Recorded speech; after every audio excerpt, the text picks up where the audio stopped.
Hi, folks. Good afternoon. We still got a couple minutes, but we will start on time though today because we're just a little tight on time today. So please, if you want to get seconds, now's a great time. But we'll be starting in just a minute. Oh, one more thing for our live audience: we are recording and live streaming, so your brilliant question will live forever. So please do weigh in, but just be conscious that we are have a bigger audience. Yeah.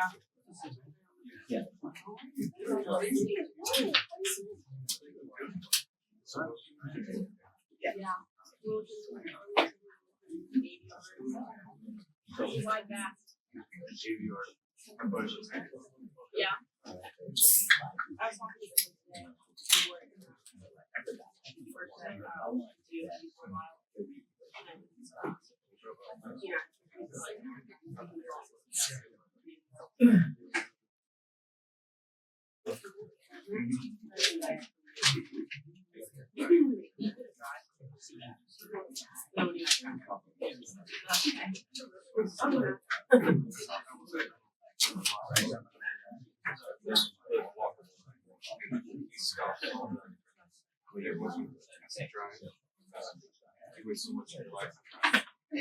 That's how I feel. That's how I'm gonna feel. That's okay. We're just trying to find it. I think that's insulting. For both of us, though. Yeah. I'm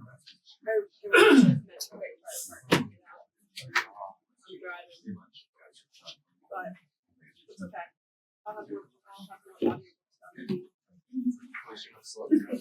True that.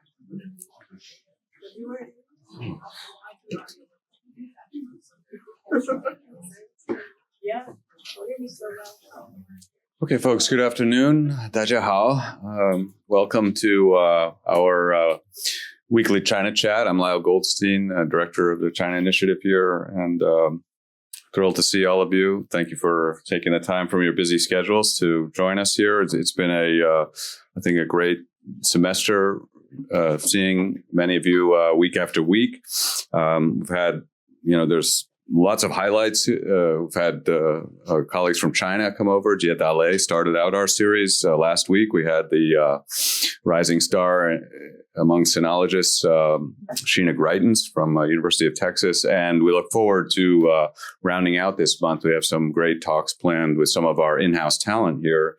Meng Chanhui and Xu Yan will be holding forth. So we're very excited about that.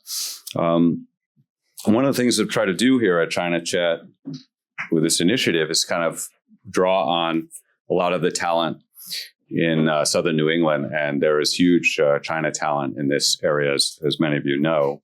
So we had a friend from RISD presenting also not long ago, and we've had a nice collaboration with Boston University here and shaping up a bit. And today I'm thrilled to recognize a incredible expert who's, I think, spent the last 6 years there. Let me read the impressive bio for Ambassador Jorge Heine. He is a lawyer, IR scholar, and diplomat with a special interest in the international politics of the Global South. Before joining Boston University, he was public policy fellow at the Woodrow Wilson International Center for Scholars in Washington, D.C. He has served as ambassador of Chile to China from 2014 to 2017, and also ambassador to India, 2003 to 2007, and to South Africa, 1994 to 1999, and as a cabinet minister in the Chilean government. It's quite a resume right there. I won't read the rest of the bio, but please check out online. He's so accomplished, and I know at BU they're thrilled to have had him in their midst for the last 6 years. Benefited personally a lot from his knowledge, and thrilled that he can join us here. One more thing I'll say quickly is he just handed me a book, which maybe I can pass around so people can see it. But he has a new book coming out with Polity Press called The Non-Aligned World, Striking Out in an Era of Great Power Competition. So please join me in welcoming Ambassador Heine to our group.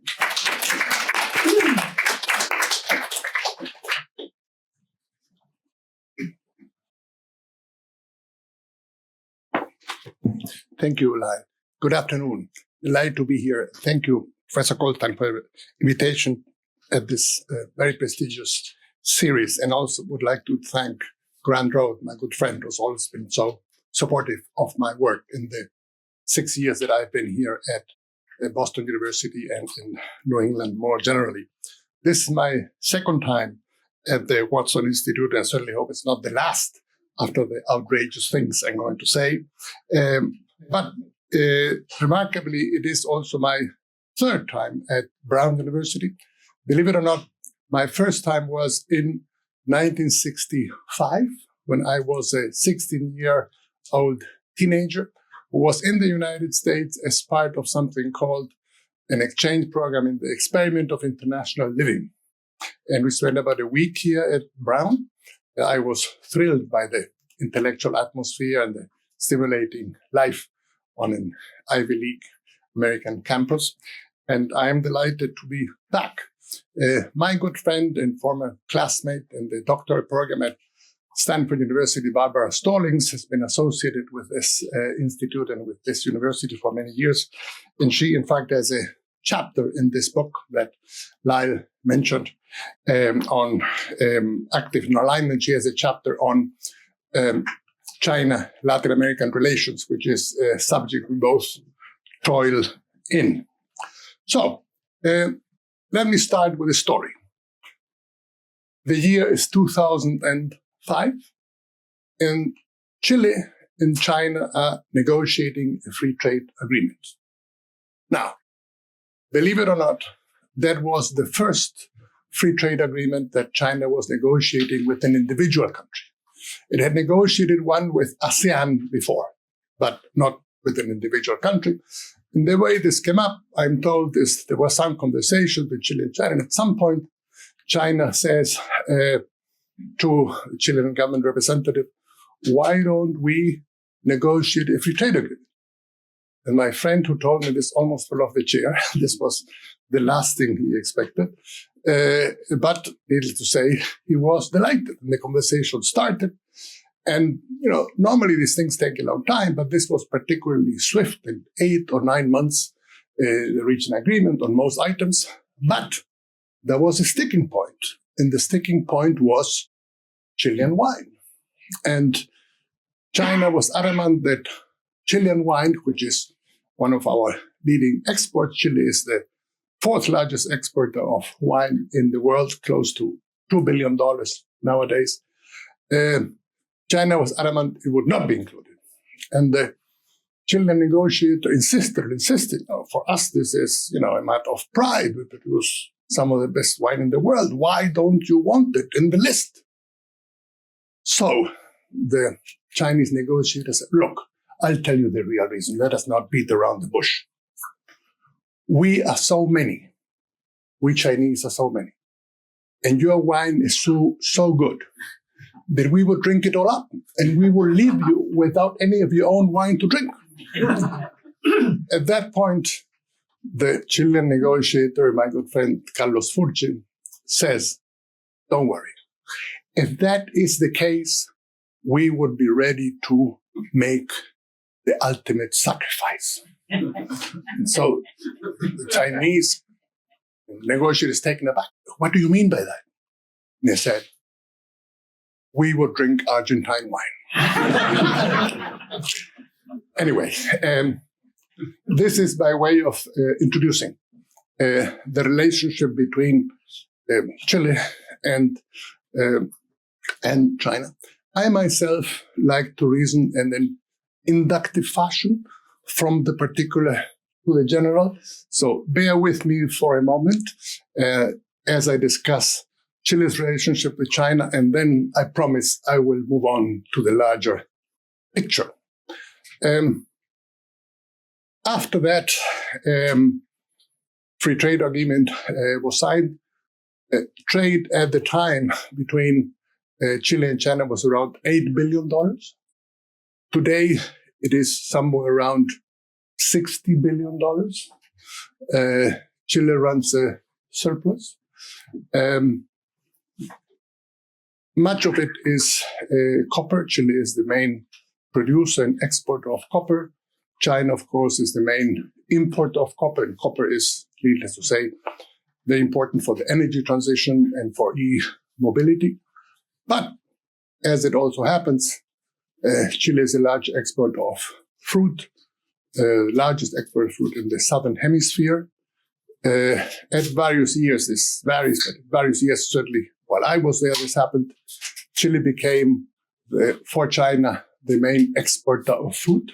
No other country exported more fresh fruit to China than Chile did. And China became the number one market for Chilean wine after all that ruckus at the initial moment. 40% of Chile's exports today go to China. About 60% of Chile's exports go to Asia. Chile latched on to the notion that Asia is where the action is in today's world, much earlier than many other Latin American countries.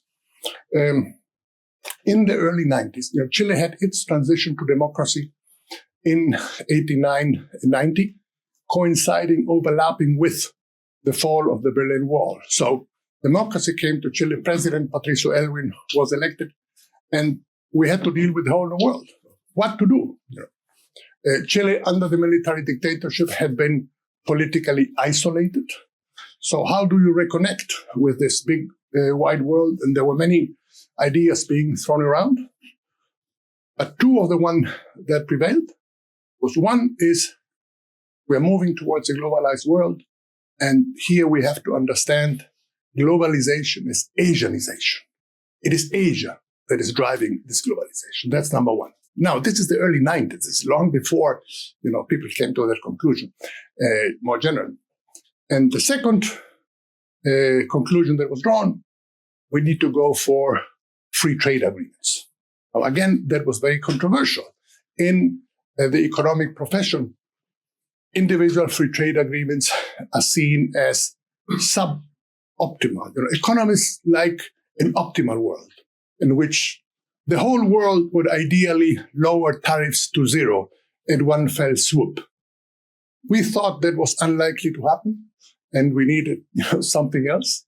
And so the idea was put forth that we might as well, although in an ideal world, there would be multilateral negotiations, such as the WTO would engage in the Doha round and so on. There were regional agreements in Latin America that Chile was keen to join, but they all had their own challenges. And Chile needed access. It's a relatively small country. We're talking today, 19 million, a lot less then. And free trade agreements were the way to go. And we started negotiating free trade agreements. Chile today is the country with the largest number of free trade agreements in the world. We have something like 30 free trade agreements with 65 countries around the world, including the United States, including the European Union, including China. Chile is one of 6 countries in the world that has free trade agreements, both with China and with the United States. There are not many. It's a quite exclusive club. And I would posit to you, and this goes to the broader point of today's session, that an important reason why Chile today is, according to some indicators, certainly Human Development Index and others, is the country with the highest level of development in Latin America. Per capita income, Uruguay and Panama, which is quite small countries, are a bit higher, but by and large, most people would agree to that proposition. And that is, I would argue, an important part as a result of this notion that we must link up with Asia and we must link up with China. And that has allowed us to grow and to progress in a way that we otherwise wouldn't have. Poverty was reduced from somewhere around 38-39% in 89 to around 10% by 2010. Exports grew from 9 billion a year to 81 billion in 2007. Today, Chile exports more than $100 billion worth of goods every year. And that is, again, due to this. I remember talking with my colleagues in in Beijing, and they would look at the way Chilean wine was being consumed. It's easier to get a bottle of Chilean wine in a restaurant in Beijing or Shanghai than in Washington or in Boston. I tell myself there is something deeply wrong with this, but that's how it is. And my colleague will say, well, you are cheating. The only reason Chilean wine sells so well here is because you have a free trade agreement, and therefore they pay no duties. And I would tell them, well, why don't you negotiate a free trade agreement with China? It's up to you. This is not happenstance. It depends on policy. So the point I'm trying to make is this. Chile has had a privileged relation with China. Chile was the first country in South America to establish diplomatic relations with China, even before Mr. Nixon. Then Mr. Kissinger went to China, even before it became fashionable. As far back as 1970, this happened. Then it was the first country in Latin America to support China's bid to join the WTO. First country in Latin America to recognize China as a market economy. And these things are path dependent. It is not a coincidence that Chile was then the first individual country to sign a free trade agreement with China in 2005. And as a result of that, Chile is in the condition it is today. And that, it seems to me, is important to keep in mind as we discuss the many challenges that emerge on the issue of Latin American China relations today in the second Trump administration. Now, so that's the starting point of what I wanted to convey to you. Now, the second point is this. As we all know, President Trump is not somebody that is particularly interested in Latin America. He only visited Latin America once in his first term, and that was in a visit to Buenos Aires for a summit of the G20. And so, in some ways, it is a bit surprising the degree to which Latin America has been sort of front and center in this second term. And I would argue that one of the reasons that has happened is because of China's presence in Latin America. The notion being there is this competition. The Chinese presence in Latin America is problematic, and therefore measures must be taken and policies must be implemented that counter this. Seeing this, Secretary of State Rubio visited Panama, as you know, a couple of months ago. This was the first time a U.S. Secretary of State made his first visit to Latin America since 1911. So that gives you an idea of how sort of front and center Latin America has become for this administration. And last week, Secretary Rubio, of course, was in the Caribbean. So not one, but two visits in a lapse of a few weeks. Now, that said, the question then becomes, well, sort of what has transpired? What has happened in the relationship between China and Latin America in these years? And although President Trump did not visit Latin America in his first term, except for this visit to Buenos Aires that I mentioned, the message that was conveyed was quite clear that Washington didn't particularly like the presence of China in Latin America. So, what has happened? Well, let us draw a brief inventory. In this period since 2017, 4 countries from the region have broken relations with Taiwan and established relations with the PRC, Panama, El Salvador, Dominican Republic, and Nicaragua. 22 have signed on to the Belt and Road Initiative, China's signature foreign policy project. 8 have joined the Asian Investment and Infrastructure Bank. And here I have another little story for you. I was very keen to get Chile We joined the Asian Investment Infrastructure Bank when it was established in 2015. I was in Beijing at the time, but it was an uphill struggle. I couldn't get Chile to be among the founder members, but I did manage to get it among the prospective members a couple of years later, and I did manage to get President Michelle Bachelet to be the first head of state to actually visit AIIB headquarters. So at least, a small step forward in that direction. 2 Latin American countries have signed free trade agreements with China in these years, making for a total of 5.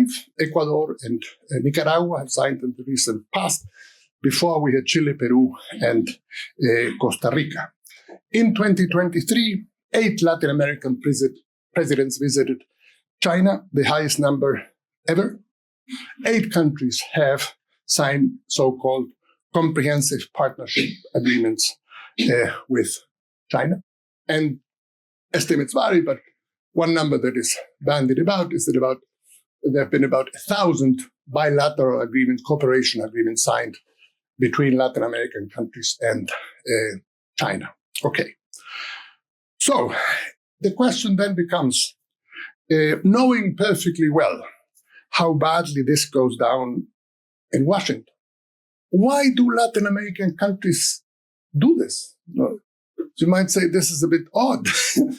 All these gestures, all these signing of documents and so on and so forth, all these visits to Beijing, when, well, governments are fully aware that Washington doesn't look at this with kind eyes. And so one response that we have seen is sort of an ideological one.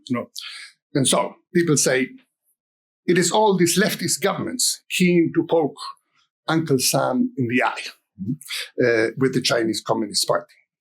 Well, nice try, but no cigar. As a rule, there's great continuity in policy of governments in Latin America, being from the right or from the left. There is no pattern that you can identify it. Again, in the case of Chile, Chile is the only country that has had representation at the presidential level at the 3 BRI international cooperation forums that have been held. In 2017, in 2019, in 2023, I was participated in the first one, in which Michelle Bachelet gave one of the opening addresses. And these 3 presidents, Michelle Bachelet, Sebastián Piñera, Gabriel Boric, from 3 different coalitions, center-left, right, left. So, this is very much a continuity in policy rather than, sort of one side of the political spectrum. Again, another example that I think is very interesting, President Bolsonaro of Brazil, he was very critical of China. He, in this campaign, when he ran for office in 2018, he would say, China is not buying Brazilian companies. China is buying Brazil. That was one of his great lines on the stump. Well, he came into office. What did he do? He visited China and he hosted President Xi for the BRICS summit in November of 2019. More recently, we have had another example, President Milei of Argentina. He was elected on a similar platform, and he denounced in the most vigorous terms communist authoritarianism in China. And he said, Argentine companies are welcome to do business with them, but my government certainly won't. Well, famous last words. He gave a cover story interview to The Economist in which he praised China in the highest terms and that he is very much looking forward to actually visit China. So we need another explanation. Obviously, the ideological explanation is no good. Now, let me step back a little bit Some people have also argued that there's something unnatural in this contra natura, in this very extraordinary volume of trade that exists between China and Latin America. I'll get to that in a moment, but we're talking around $500 billion. This is no small amount. You know what they say in Washington, 1 billion here and 1 billion there, and so you're talking about real money. Well, this is very much the case in China-Latin American trade. Some people have said, well, this is contra natura. These are regions that are so far away, different histories, different cultures, different languages. Why should they interact so much in matters of trade? This shouldn't be happening. Well, I got news for you. This didn't start 20 years ago. It started in the 16th century. There was something called the Manila Galleon. This fascinating book by Gordon and Morales called The Silver Way, published a few years ago, in which they tell the story of how, starting from 1565 till 1815, every year there was a huge ship, the galleon, that would cross the Pacific from Manila to Acapulco, and then on crossing Mexico to Seville, with China, with silks, with garments, with all sorts of trinkets from Asia, mostly from China, but also from other countries around the world, and would go back to Manila with silver. There was an important, sort of currency for China at the time. Some people argue that was the first true expression of globalization. This yearly cruise that brought together 3 continents and exchanging goods. And again, the pattern is very interesting because, again, you have finished goods coming from Asia to Latin America, and Latin America sending back metals, basically silver, which is not too different from what we have today. Today it's copper and iron and oil, also, of course, agricultural goods. Now, it is against this historical background that we must set the current relationship between China and Latin America. In here, what I would like to posit to you is that what is important to understand is whatever one may think of, what is happening in China and what China stands for and so on. For 180 years, Latin America had basically 2 international diplomatic and trade and investment partners. One, the United States, the other was Europe. That was it. And obviously, that meant that if there was trouble in one of them, let alone 2 of them at the same time, the region would be in serious trouble. There's the famous saying, when the United States sneezes, Latin America catches the flu. That reflects very much the pattern that existed for many years. Now, what we have now is there is a third partner. There's China. And obviously, in international relations, it is better to have more rather than fewer partners. You minimize the risks, you have more opportunities, and you are safer. And what is also interesting is that we had immediate proof of that because, as you know, in 2008, 2009, we had the great financial crisis. In that financial crisis, for the first time ever, and I have a colleague at Boston University, Kevin Gallagher, who's written a book on this, for the first time ever, no Latin American bank went belly up during that financial crisis. And it wasn't a big problem for Latin America. Why? Because with the China boom that was happening, with the tremendous amount of exports to China, raw materials, agricultural goods, things like oil, copper, iron, Latin American countries have been able to pay down their debts, to increase their foreign reserve currencies, and to otherwise put in order their public finances. So when the hit came, they were in good shape to withstand it very well. So again, let us look at some numbers. Trade between China and Latin America in the year 2000, $12 billion. Trade between Latin America and China in 2024, nearly $500 billion. So we're talking of 40-fold increase. Not for Latin America as a whole, but for South America, China is today the number one trading partner. It is so for Brazil. Brazil trades every year $180 billion with China. Chile, close to $60 billion. Brazil exports more to China than it does to the United States and to Europe combined. Argentine agriculture has changed dramatically. Why? Because now it is oriented towards producing soybeans and soy oil for the Chinese market. So something similar has happened in Brazil, in Paraguay, and Uruguay. In the case of Chile, this is an extraordinary case of the cherries. Chile exports over $3 billion a year in cherries to China. The Economist has had not one, but two notes about it. So extraordinary is the case. So the point I'm trying to make is that this has revealed also a remarkable complementarity between Latin America and China, particularly South America and China. Why do I say this? China has 19% of the world's population, but only 7% of the world's arable land and 7% of the world's freshwater resources. Latin America has about 1/4 of the world's freshwater resources.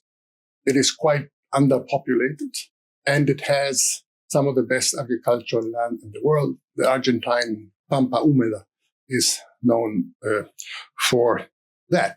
What I'm trying to say is that China will never be able to feed its own population. It doesn't have enough land for it. It doesn't have enough water for it. And the complementarity with South America in particular is very high. About 1/4 of all of China's agricultural exports come from the southern cone of South America. Very well. So trade has been very much the driving force of China-Latin American relations, starting in 2000, after China joined the WTO in 2001. But investment really started to pick up after 2010. Estimates vary, and it's not easy to get hard numbers, but some estimates say that as much as $180 billion worth of Chinese investment is to be found in Latin America. About half of it is in Brazil. It started mostly in mining, oil, copper, extractive industry, but it is moved on. Now we see quite a bit of it in infrastructure, in energy, and green energy, and activities like that. And the most recent example of that, of course, you may have heard, is the port of Chancay in Peru, a $3.6 billion project built by COSCO, a Chinese port company, that was inaugurated by President Xi at the APEC summit held in Lima last November. It's a deep water port, fully automated, that will cut travel time from South America to Asia by 10 days. I mean, if you want to put some, figure on that, you can imagine here we have Grant, who knows about shipping, the amount of money that saves for, traders. So what I'm saying is that this relationship between Latin America and China has been progressing on a variety of fronts, trade, investment. Also, there was quite a bit, not anymore, but countries like Venezuela, like Ecuador, like Argentina benefited quite a bit from, the expression is financial cooperation. It means loans mostly by the Chinese policy banks. And here we get again into the politics of it. These countries, Venezuela, Ecuador, and Argentina, at one point were led by governments very much on the left. So often the assumption was that China was doing this for ideological reasons. Let me tell you, I was in Beijing at the time. It wasn't for that. Basically, these three countries were in default, and China became the land of last resort. That was the real reason behind it, And so that again, it's a sort of three-legged stool we're talking about. We're talking trade, we're talking investment, and we're talking financial cooperation. So, in those terms, is that we have to look at the U.S. pushback that has led to, and the United States, as I said earlier, isn't very happy with this. And so there have been a number of projects that Chinese finance projects that have been, brought to an end as a result of this pressure. One of them was one I was personally involved in, which was the fiber optic cable from Valparaiso to Shanghai, which is something I put forward when I was ambassador in Beijing with the Deputy Minister of Telecommunications of Chile, Pedro Huichalaf, good friend. An MOU was signed with the Chinese government. There is no fiber optic internet cable between Asia and South America today, none. So all electronic communications go from Asia via the North Pacific and then down to South America, which means it's slower and it's more expensive than it should. And there's no reason why this should be so, as I said earlier. For South America as a whole, China is the number one trading partner. Why is there not better electronic communication? Well, things were moving along, but in his infinite wisdom, Secretary of State Pompeo went down to Santiago and read the riot act to the Chilean government and said, this cannot go. And so the project was canceled. Something similar happened with the fourth bridge over the Panama Canal, which had been adjudicated in an open bid to a Chinese company. There was a change of government in Panama, and pressure started to build up. Project was suspended. And so we have no fiber optic cable across the Pacific. There is still no fourth bridge over the Panama Canal, and on and on. Hawaii was also under a lot of pressure. Latin American governments were pressured not to allow Hawaii to participate in 5G bids for telecommunication grids. In that, governments showed a bit more backbone, and in the end, Hawaii managed to get its business done. But the point I'm trying to make is there's been this pushback on the part of the United States. And the question then becomes, what should Latin American governments do, given these pressures and this situation? Now, the point is this, which makes it particularly complex. There is a real infrastructure deficit in Latin America. Latin America has been spending around 2.5% of GDP in infrastructure. Only sub-Saharan Africa spends less on infrastructure than Latin America. The result of that is that the logistics and transport costs per unit that is exported in Latin America is somewhere around 13 and 18%. This is twice what it is in the OECD countries. Now, so the region needs more ports, highways, railways, tunnels, bridges. Now, there could be, I would think, a legitimate argument to be made, well, US companies should build them.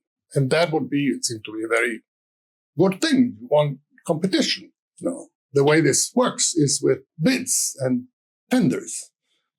Well, US construction companies do not participate in tenders held in Latin America for a variety of reasons. Some say it's the Foreign Corruption Act. Others say the projects are too small. Whatever the reason is, they don't. European companies they have such big costs that they find it very difficult to compete with Chinese companies in open bids. So the question becomes, well, you don't build ports, you don't build bridges, you don't build tunnels because it might be seen as dangerous geopolitically. Well, should Latin America stay underdeveloped to assuage geopolitical concerns up north? I mean, these are obviously difficult questions to put, and governments need to get things done. They need jobs, they need investment, they need progress. And, well, if the companies that are stepping up to do that, again, in open tenders, in bids, are Chinese companies, what do? You know, the case of the port of Chancay in Peru, I think, is quite emblematic. This, the traditional Peruvian port Callao is overwhelmed by too much cargo, so on. Mining exports, agricultural exports. So Chancay was owned by a private company in Peru, mining company, and they decided to develop it. Well, they don't have the capital and they don't have the, capability to construct such a huge port. So they went out to the world market. Who was interested? Well, it could have been a US company, it could have been a European company. Well, the company that was interested was Costco. Can you blame the Peruvian government for building this port with the Chinese guy? I find it very difficult to, that reasoning that lies behind the criticism of the port of Chancay, the argument of dual use. Well, basically, I stand corrected on this. The impression I have, most deep water ports could be dual use. So what are you going to do? Not have deep water ports? Again, we have reached a point in which and I've heard this from some people that say, look, Latin America should be happy to export copper and oil and iron to China and some fruit and soybeans. But what we don't like is that China gets into the business of actually building bridges and ports and so on, because that is very late. So the notion being that Latin Americans should be hewers of wood and carriers of water. I mean, again, this is 2025. But I want to convey to you is these kinds of arguments that we are hearing do not go down very well with government officials because they feel they are being talked down to.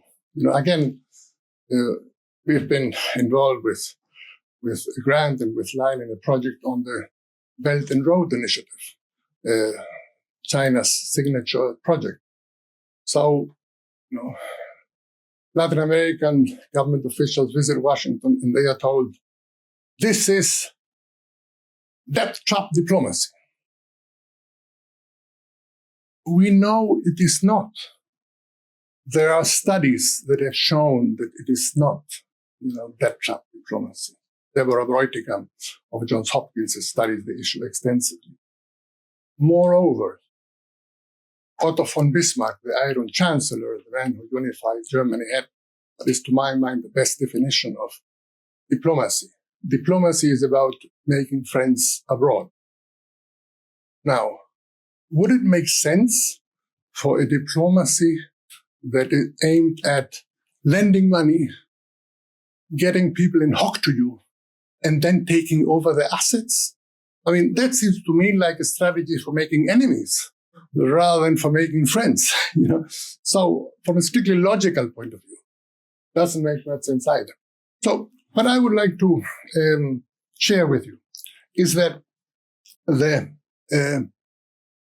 approach that the United States, it seems to me, should follow, or much more productive to follow, would be to compete with China in the development challenges of Latin America, rather than trying to block China.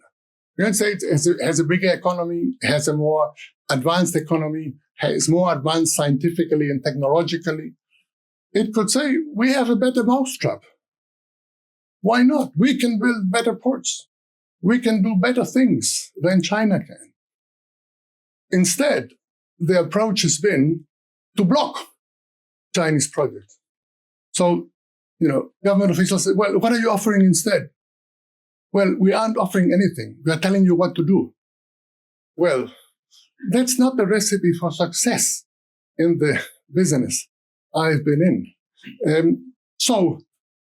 And here we have a very good recent example of how sort of the politics of this play. And it would be great. It seems to me that some of this is percolating, and there may be some hope that this will change. As some of you may know, the Organization of American States recently had its election for Secretary General.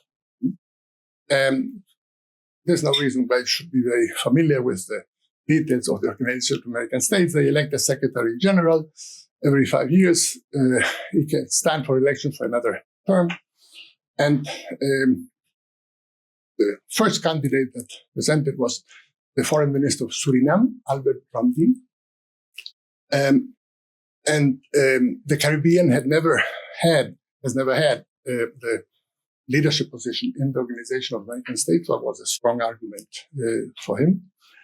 And then Paraguay came up and said, no, we want to submit the candidates of our foreign minister, Mr. Rubén Ramírez Lescano. And as you may know, Paraguay is the only country in South America that has relations with Taiwan, and they don't have diplomatic relations with the PRC. And they made that into a sort of leitmotif of the campaign. Paraguay said, our candidate is the anti-China candidate, whereas the candidate of Suriname is the pro-China candidate. Now, I suppose somebody might think that with the Trump administration coming in, the United States pays about half or even more of the budget of the OAS. The OAS is headquartered in Washington. You might think that might gain some traction. Well, it didn't. It was totally counterproductive. It was seen as a very cheap way of sort of using the anti-China card to promote, political interests that were not really relevant. In the end, the candidate of Paraguay got about 5 or 6 committed votes. He withdrew 3 days before the election, and the candidate of Suriname was elected unanimously on 10 March in a meeting, General Assembly led by the Chilean foreign minister, my good friend Alberto Van Claver. So the moral I would draw from that story is that playing the anti-China card in Latin America today is not a very fruitful idea. And what is interesting, it seems to me, is that the State Department realized this, and they decided they could have pressed the matter and could have said, we are not going to stand with any such thing and so on. They didn't. They read the tea leaves. And so Mr. Ramdien is now Secretary General of the OAS. So on that note, thank you very much.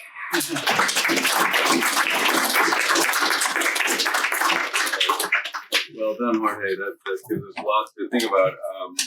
We'll get some questions. Please, we have some microphones here. This is being broadcast out to the audience. So I'll just start quickly with the most obvious question. Can you comment on the Panama Canal? Sure. Good. So the issue of the Panama Canal, again, is something that is quite heavily related to China. Panama broke with Taiwan and established diplomatic relations with the PRC in 2017. China has established a strong presence in a variety of ways in Panama since then. Now, specifically on the concerns that have been voiced by the Trump administration, one of them is the issue that 2 of the 5 ports in Panama that actually do not manage the canal, they're just ports in Panama, at least 2 of them, are managed by a Hong Kong-based company, CK Hutchinson. And so that evoked some concerns.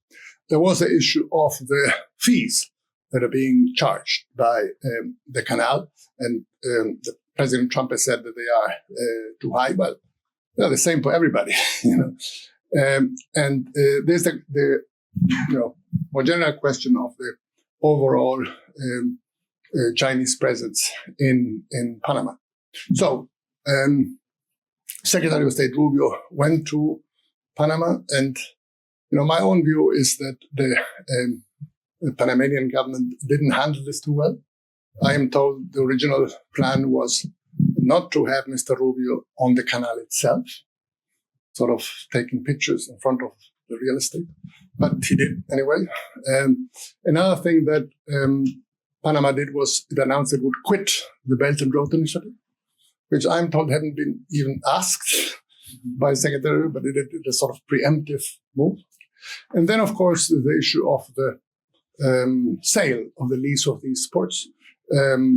BlackRock is in the process of buying CK Hutchinson and a large number of the ports they manage. CK Hutchinson manages 23 ports. I think it's 43 ports in 23 countries. But the Chinese government is looking now into that, whether it will approve it or not. I will say this. It's important to keep in mind. Panama has had sovereignty over the canal since 1999, and it has upgraded significantly the facilities of the canal. About 55% of the yearly income of the canal now comes from facilities that were added by Panama since then. So the notion of taking back is, somewhat misleading, because the U.S. would be taking back something that has been built by Panama. It's not what was built originally in 2014. And the other thing I would say is this. The issue of Panamanian sovereignty over the canal is not just a Panamanian issue. It resonates very broadly throughout Latin America. So it's a very sensitive question. Okay, let's get some more questions here from the audience. I'll just pass this around.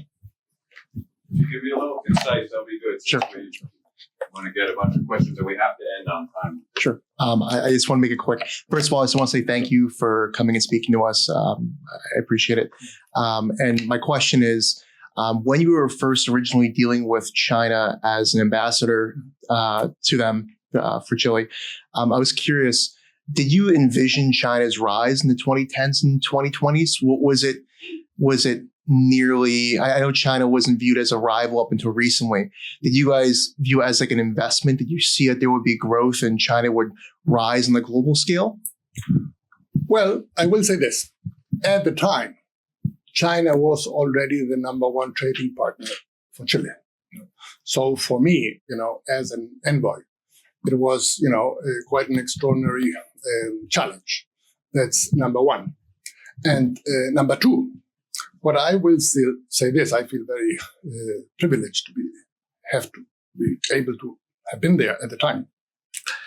We're talking now 2014, 2017. Some would say it was sort of the last hurrah before the pandemic and before, the whole country closed down. But it was an extraordinary period in the sense that Beijing became very much a sort of diplomatic hub, in some ways, a diplomatic capital of the world. The APEC summit was held there. The G20 was held shortly afterwards. The BRICS summit was held while I was there. I mean, to give you an idea, my President Balsillie, visited China twice.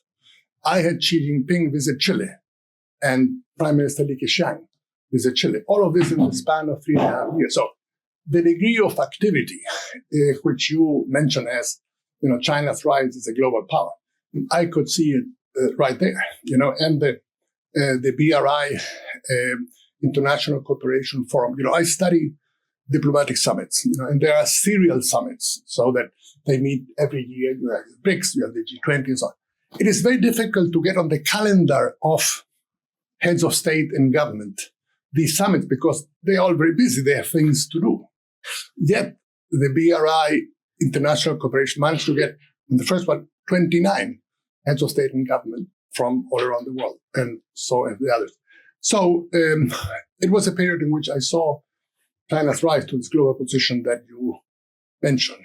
And I think we'll see more rather than less of that. I already said in 2023, 8 Latin American presidents visited China.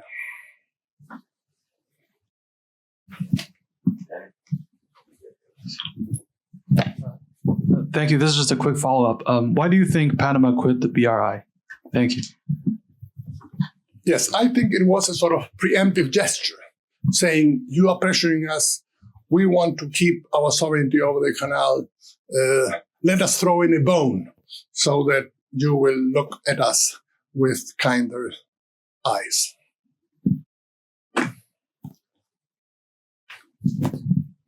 Hi, could you say something about sort of technological penetration, this way that telecoms and other electronic products have, including cars in Latin America? Sure. Well, yes, you have, digital technologies, you have, 5G, you have all sorts of electronic communication. Let me say this, I've spoken about this with many of my colleagues who bring up the same point.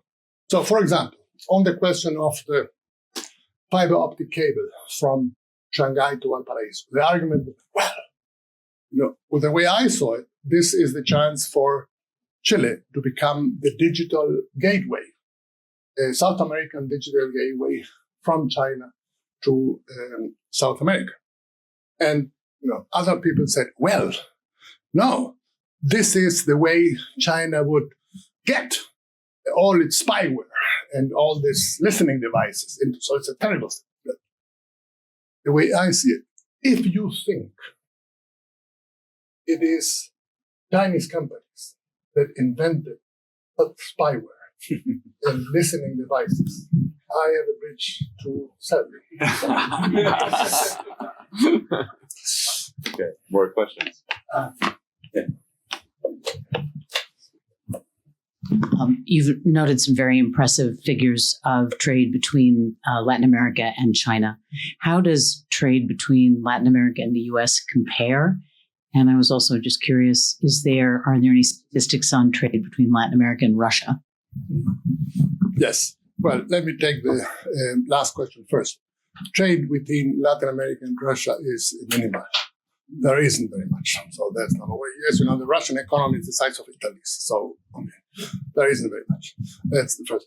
Second, trade with the United States is bigger, and that is made largely by the difference that Mexico does. Mexico, of course, is a huge industrial powerhouse, and they have a lot of what is known as maquila, that is, U.S. factories just across the border. So that makes a big difference. But projections for China-Latin American trade indicate that it's now at 500 billion. It may reach 700 billion by 2035. So it's really very much on the up.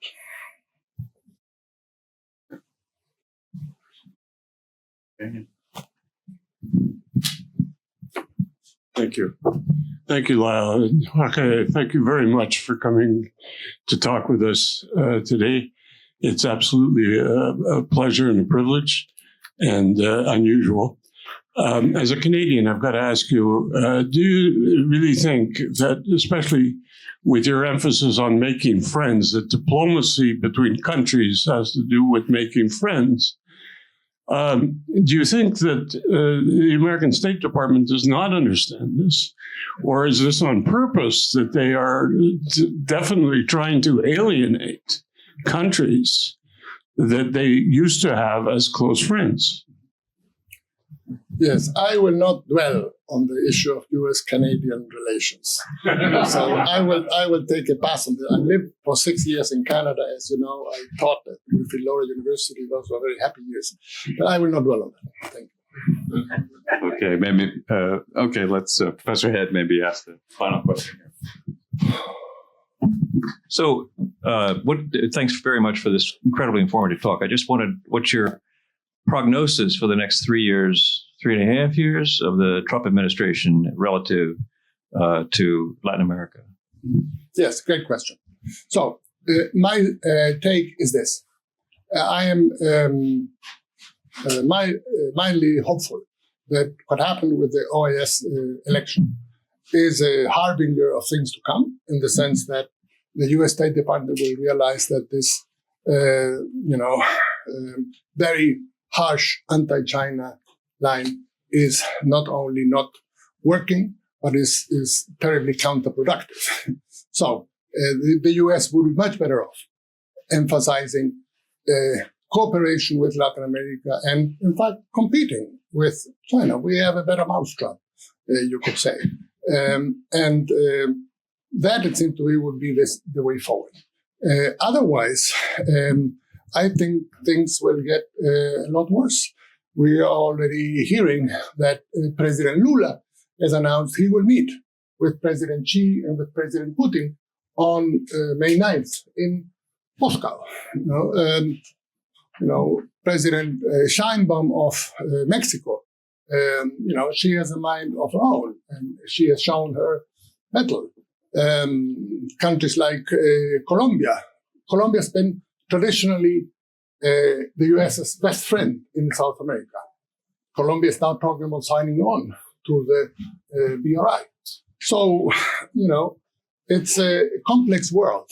And it seems to me that cooperating rather than trying to exclude is a much better approach for everyone.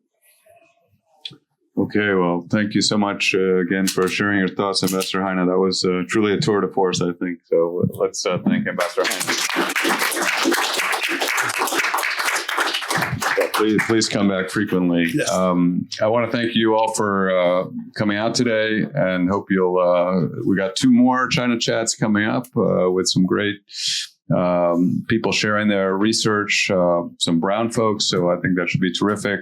I also want to tell you we have a conference coming up on 8-9 May. It is open to the public. I would urge you to register early. We'll get more information to you about that, but we're limited to the seats in this room, so there won't be that many. But if you can pay attention and you'll reserve early, you'll get your seat. But anyway, thanks again. One more thing I'll say is, if you have enjoyed this series and like what we're doing in the China Initiative, send us an email, let us know, because that will help us keep the programming going at this high level with such fantastic guests.